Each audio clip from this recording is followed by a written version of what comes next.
ఫిర్యాదు చేస్తున్నారు, దాంట్లో వాస్తవం ఎంత? వాస్తవం అసలు లేదు.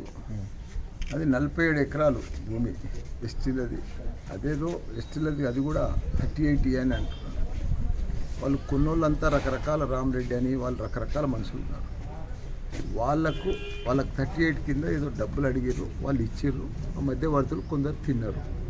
అంతేగాని ఆ భూమిలో కానీ ఆ 47 ఎకరాల్లో కానీ ఎక్కడ కూడా నా పేరు లేదు, నాకు ఆ భూమిలో సంబంధం లేదు, ఆ డీల్ తోటి కూడా నాకు సంబంధం లేదు.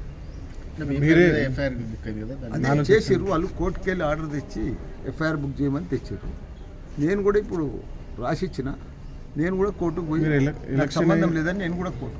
ఎలక్షన్ అయిన వెంబటే మీరు రాత్రి రిజిస్ట్రేషన్ చేసే ప్రయత్నం చేసిన, అది కాదని అవాస్తవం అని చెప్తున్నా కదా. సరే, ప్రభుత్వ కక్ష ఏం లేదు, దీంట్లో కక్ష ఏం లేదు. ఏం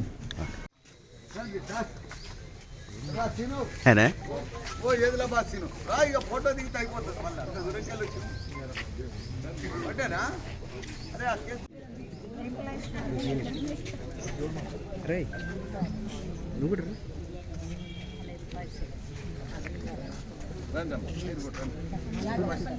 आ जाओ, ऐसा अच्छा करे, अच्छा लीड दिए, बहुत बहुत धन्यवाद बहन जी,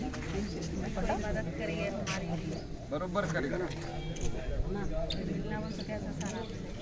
हमारा पीए का नंबर ले लो।